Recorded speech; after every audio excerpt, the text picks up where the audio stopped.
Bonjour à tous, aujourd'hui on vous amène au musée Gassendi. Suivez le guide. Pour commencer la visite, une halte s'impose au niveau de la salle des reliques. L'occasion pour Sabine d'apprécier les outils de fouilles et d'études archéologiques. Et bien maintenant nous allons découvrir quelque chose d'effrayant, de surprenant, à propos de sirènes et de poissons fantastiques qui vous feront frémir de peur. Eh bien, bonjour Frédéric. Bonjour Sabine. Eh bien, vous allez nous parler des poissons. Exactement, et surtout d'un poisson en particulier, puisque nous avons ici le spécimen le mieux conservé au monde de Dactylopterus.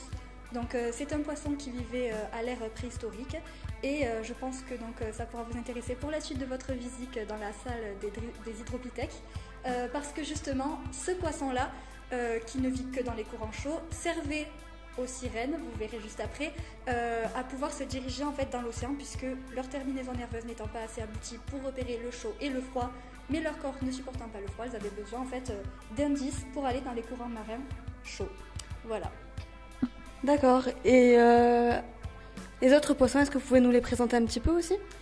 Alors, ces autres poissons, en fait, ce sont tout simplement la lignée descendante de ce Dactylopterus.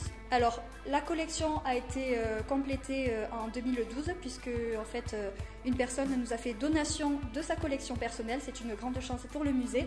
Donc voilà, comme vous le voyez, au départ, c'était une espèce qui était assez petite, qui pouvait voler. Et ensuite, en fait, elle s'est aplatie parce que, au fur et à mesure des années, elle n'allait plus que dans les fonds marins pour finalement récupérer les sédiments qui y tombaient. Voilà. Et merci Frédéric. Je crois qu'on va passer à la suite. Avec grand plaisir, suivez-moi. Alors, nous allons découvrir une nouvelle espèce que va nous présenter Frédéric maintenant. Donc, comme promis, on se trouve à présent dans la salle des hydropithèques. Alors, cette espèce, on peut l'apparenter à ce qu'on considère dans l'imaginaire à une sirène, puisque c'était une créature qui était mi-humaine, mi-poisson, puisqu'elle avait un buste humain et une queue de poisson. Cette espèce a été découverte par l'abbé Fontana dans les années 1930. Donc, c'est à lui qu'on a dédié en fait cet espace, qui est une salle qui retrace un petit peu ses travaux, ses recherches. Nous avons également sa chambre juste derrière, donc assez modeste puisque bien sûr elle fait vœu de pauvreté. Mais voilà, donc c'est très intéressant d'avoir un lieu comme ça où on peut retracer toute l'histoire de la découverte assez récente finalement d'une nouvelle espèce. Et alors, j'ai lu sur les écriteaux qu'il y a des spécimens qui ont été retrouvés pas loin d'ici.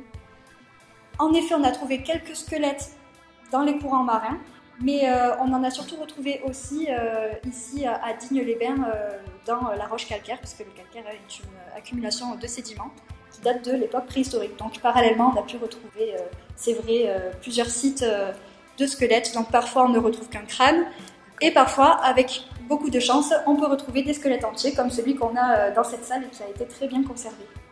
Et merci Frédéric. Et c'est sur ces images de la collection de fossiles marins Gassendi que s'achève notre visite. Tout de suite, retrouvez Marcotte pour un dîner haut en couleur. À très vite.